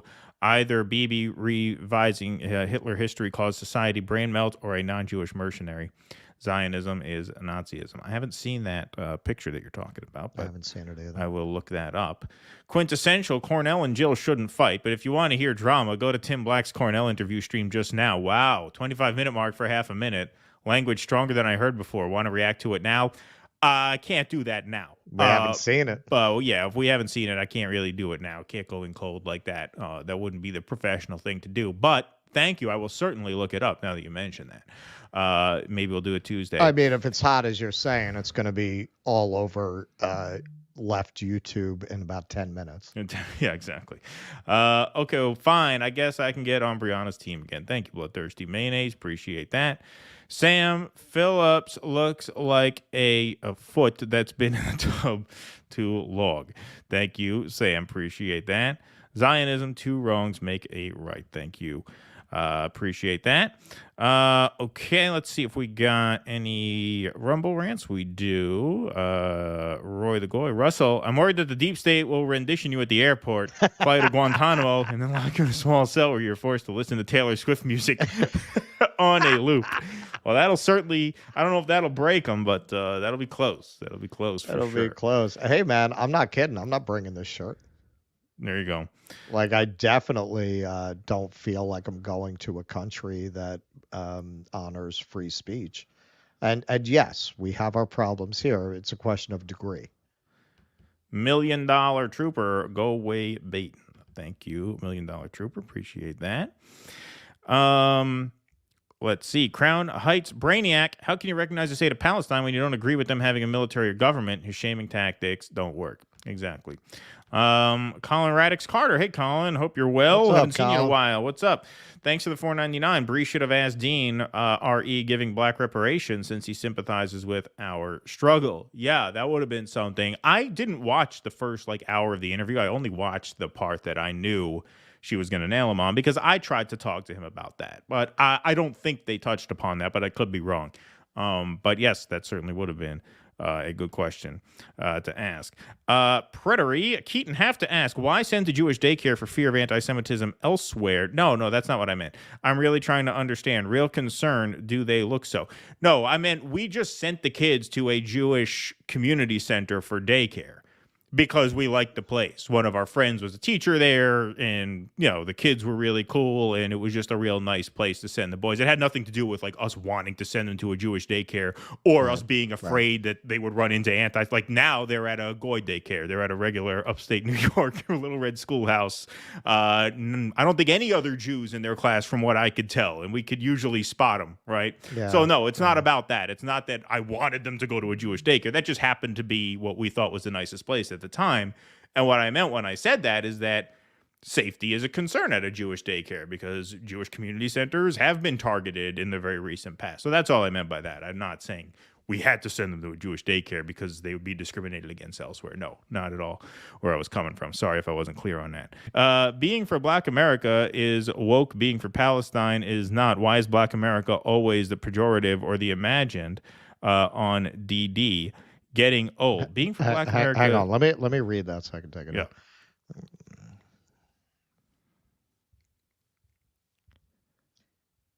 Play the music. Russell's reading it in his head. I think you might be misinterpreting us, man. I mean, I'm sorry if you took anything that we're saying in that way. Yeah, no, I don't think being for Black America is woke as a pejorative. Of course not. Yeah, I don't think that. I'm sorry if we've said anything that's given that impression. Maybe do me a favor, Rando. You've been watching us for a long time, man. Email. I'll answer you back. Make it more clear. I'm not clear on what you're like. What did we do that made you feel that way? Or send us $100 and it'll let you it'll let you spell out exactly what you mean for that amount. No, really, man. Send it over. I will respond for free. I can't because I'm going to be in England this week and it's going to be fucking insane. I can't guarantee the turnaround's going to be like lightning, but I will respond to it. Okay, fair enough. Kuznetsky was saying thank you for the $1.99. Appreciate that. Yassim Miller, my Jewish friends from childhood in Istanbul are the ones whose great families came from Spain in the 1500s. Their view on this issue is totally different from the ones in the U.S. It is a shame a politician is this ignorant. Yeah, I mean, look, it's just, I mean, he's expressing what they all think. He's frustrated that he doesn't get a pass because he's not as barbaric in his lust for blood as most mainstream U.S. politicians are. And Briahna even said that. She's like, look, your politics are closer to mine than Joe Biden's. That's part of why we're giving you a hard time. Like, I'm sorry, these are times to have very high standards. Like, for people who ask themselves, like, hey, what would I do during the Jim Crow South, if I were alive during slavery times, or if I were alive during the Holocaust of the native peoples here, or if I were alive when X or Y injustice was happening, what would I have done? Well, if you're not calling this a genocide, then we know exactly what you'd have done. You'd have gone along. You may have felt bad. Oh, isn't that terrible? Right? But you'd have gone along. That's why you have to have high standards in this moment. Absolutely. It's all the more reason. Like, I'm sure Briahna wouldn't even ask those questions to Joe Biden because she knows where he stands and she doesn't give a shit. Why would she? Why would I want to talk to Joe Biden about this? You should just yell at Joe Biden to demand a ceasefire. But why have a debate with someone who you know their position sucks? If Dean Phillips is going to come to you and say, yeah, I agree, what's happening now has to stop, and Netanyahu's a bad guy, well, that's an invitation to be pushed farther. And if you don't like it, fuck you. Like at a certain, like you, I'm sorry. Like, are we supposed to be like half-assed about this? Are we supposed to be mealy-mouthed about this? As you have 1.4 million people trapped in the southern pocket of a region that's being bombed relentlessly now and is about to be invaded on the ground. Like what? We're supposed to be diplomatic about this? We're supposed to be on the one hand, on the other? It's just crazy. Yeah, and you listen to the arguments that are made by that side, and it just always strikes me how blind people are to the fact that, look, you're in the heart of the empire. You've absorbed all the imperial propaganda. We are responsible for millions upon millions of deaths. There are very few circumstances where we're not the bad guys. We're the bad guys, man. We're supporting this genocidal apartheid state. We're the bad guys. It's not complicated. It's not complicated. It's very simple. These people had their land stolen, and are living in apartheid conditions. It's not complicated.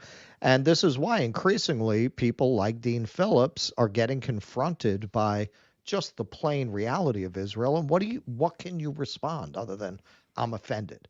And Zionists have gotten away with that for decades. Right. And this situation, this genocide in broad daylight in a world with social media, is just making it impossible for them to convince the average person there's any validity to that point of view. They can still get away with it with Andrea Mitchell. Obviously they can get away with it with a large portion of our political class, if not our entire political class. But come on, man. People can see what's happening, and the shit is just not flying anymore. Exactly. All right, we'll take a few more super chats after our final segment on the YouTube section, and then we will be switching to Rumble after this segment. So get ready. Rumble, dudissidents.com/Rumble. Put that in your URL. That'll take you to our Rumble stream. But we do have one more segment here on the YouTube side of things. This is as much a call to action as it is a segment here. This reported, in Reuters, Julian Assange's appeal against U.S. extradition is life or death. Wife says. This was published a few days ago, February 15th, in Reuters. WikiLeaks founder Julian Assange's last-ditch legal challenge to stop his extradition from Britain to the United States is a matter of life or death, his wife Stella said on Thursday. Assange, 52, is wanted by U.S. authorities on 18 counts relating to WikiLeaks' release of vast troves of confidential U.S. military records and diplomatic cables. Britain approved his extradition in 2022, a decision which Assange's lawyers will fight to try and overturn next week at London's High Court. Speaking at a media briefing on Thursday, Stella Assange said her husband would not survive if he went to the U.S. His health is in decline physically and mentally, she said. His life is at risk every single day he stays in prison, and if he is extradited, he will die. In January 2021, a judge ruled Assange should not be extradited as his mental health meant he would be at risk of suicide if held in a maximum security prison. The High Court reversed that decision after an appeal by U.S. authorities who gave a series of assurances about Assange's treatment. Yeah, sure. Stella Assange said they would apply to the European Court of Human Rights for an injunction if his attempt to challenge his extradition at next week's hearing in London fails. WikiLeaks first came to prominence in 2010 when it released hundreds of thousands of classified files and diplomatic cables. U.S. prosecutors say the leaks imperiled the lives of their agents, but Assange's supporters argue he has been victimized for exposing U.S. wrongdoing. I would add to that, no one has ever provided an ounce of evidence as to which people were endangered by anything WikiLeaks put out. Right. There has never been a single person who they could point to and say their life was actually put in danger. Assange spent 7 years holed up in Ecuador's embassy in London before he was dragged out and jailed in 2019 for breaching bail conditions. He has been held in a maximum security prison in London ever since while his extradition case is decided. Asked about the couple's 2 children, Stella said they did not know about the extradition fight. Quote, Julian and I protect the children. Could you imagine having to keep that from your kids? I mean, I understand why they do. I have 2 kids. I wouldn't want to introduce them to that possibility. I, of course, understand why they would. And their kids are around, how old are they? They seem like they're probably around my kid's age, about more or less. I don't know exactly how old, but they're young kids. They're around 5. They're too young to understand evil. They're too young to understand what it means to be in prison, what it means to be convicted of a crime, right? I mean, when you're that young, you know, you don't even understand and the slightest bit of what's going on. To have to keep that from your kids, and then the horror of having to break to them what's happening when you have no other choice if he is sent here to the U.S. and they can't visit in London anymore. Just an absolutely horrible situation. I know obviously everything in Gaza is gut-wrenching now, but this is truly gut-wrenching as well. It's just absolutely sick and sadistic and horrible what's happening, which is why this week is the big week. That's why Russell is going out to London. You guys here, stateside, can call the congressional switchboard. There's the phone number right there. And you can call the Capitol switchboard and be connected to your senator or House representative for them to sign on to House Resolution 934 to drop the charges and free him. Here is the information for Tuesday and Wednesday in London. Protest to defend a free press. Day X is here, the last chance in the British courts to stop Julian Assange's extradition. Both those days, there will be crowds gathered 8:30 a.m. outside the Royal Courts of Justice in London. Russ will be there as well, obviously. And here are some global sister protests all around the world. I got an email shortly before we went on air about a New York City protest action that is happening outside of the, I believe it's the UK consulate on 47th Street and 2nd Avenue. I will tweet that out after the show as soon as I can confirm that, but I'm almost positive that's where it is, 47th and 2nd in New York City. That will be this Tuesday, the 20th, for the duration of the hearing. Now or never, Global Day X. If you are in and around London, many of you watching and listening are, please be there. If you are not, please be at one of the sister protests. If you are not, please tune in. There will be a live stream of the protests happening on Stella's YouTube. We will be covering this as much as we can over those 2 days, obviously. But it's just hugely important that there's a huge show outside of that courthouse that day and around the world. And I just want to point out, if you want to see the moral and intellectual bankruptcy of the liberal class, look how they all jumped on wanting to talk about a certain person who passed away in prison this week.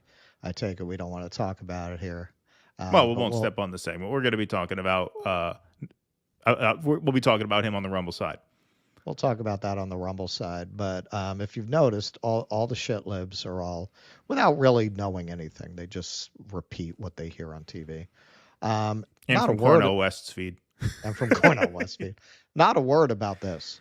Not a word about this. Like, you give a fuck about freedom of speech. Like, you give a fuck about political prisoners. You give a fuck about what they tell you on the MSNBC and on the CNN. You don't give a fuck about human rights, about freedom of the press, about freedom of speech. You don't give a fuck. This is what really bothers me about these people. I said it the other day on the show. It's like the Jackie Mason joke.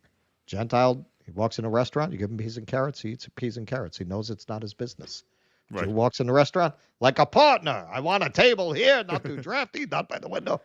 Shut the fuck up. If all you know, if you're not interested in it enough to know more than what they tell you on MSNBC, then you should shut the fuck up about things like this. You don't know enough to talk about it. But unfortunately, they dominate the conversation. Those people dominate the conversation. It is incredible and sad that this is happening this week. It has almost no press coverage. Meanwhile, a fucking Nazi dies in prison. Yeah. The world stops. Yeah. No, just unbelievable. Stop the presses. Yep. Insane. And so, like we said, folks, February 20th and 21st, be at the Royal Courts of London if you can. If not, find a sister protest near you and get there. And at the very least, make as much noise online about it as you can. RBGH fam, thanks for the $5. One of the few topics I agree with Briahna. It is tough for me knowing she has no problem with negative stereotypes based on history. No problem with negative stereotypes based on history. Not sure I get that. Yeah, I'm not sure I get that. But that's all right. Thank you, RBGH fam. Captain Chaz, what are you doing reading this out loud? Get back to work. Haha, good one, Captain Chaz. Thank you. Maybe Phillips had to take a shit. Yeah. Yeah, something was going on. Something was going on for sure. Invest wisely, folks. For what it's worth, Keaton and Russell alongside Jimmy are amazing human beings for exposing the hypocrisy of all these fake politicians. Well, thank you. Wow, you all the best, guys. Wish you, or maybe that was a typo, but thank you, whatever it was. Something like that. All right. Thank you. Invest wisely. Russell from DC, please ask WikiLeaks associates if DNC IT department employee Seth Rich was the source of the DNC Podesta leaks. He's not at risk now since he's dead. They'll never say. What, do you want to fucking put me at risk? What the fuck you talking about? You want to put Why, you want me to fucking trade places? What, you trying to whack me? Yeah, exactly. They wouldn't say it anyway. I mean, if they were going to say it, they'd have said it a long time ago. They're very, very strict about source protection. And so I think that's why they didn't say it at the time. But thank you, DC. Appreciate that. All righty, folks. We got a couple Rumble rants that we're going to read on the Rumble side. We're going to make a switch right now. So we got plenty of show left. We got 2 more segments plus our Q&A over on Rumble. So patrons, paid Substackers, and paid Locals members, you can call in during the intermission. It's going to be a little bit of a wait since we have a couple more segments. They're not long ones, but a couple more segments that we're going to do over there before we start the question and answer. So we hope you guys will all join us over on Rumble. That's dudissidents.com/Rumble. That'll take you directly to this live stream. And so please head over there right now. We're going to continue the show. Like I said, we got 2 more segments over there. And then our post-show question and answer. So thank you all very much for being here tonight. We're going to close the YouTube stream and take a 5-minute break. And we will see you over there on Rumble for the next 5 minutes. Be safe and be well. Courage. All right, folks, follow that link. We'll see you on Rumble. 5-minute break starting right now. Please clap.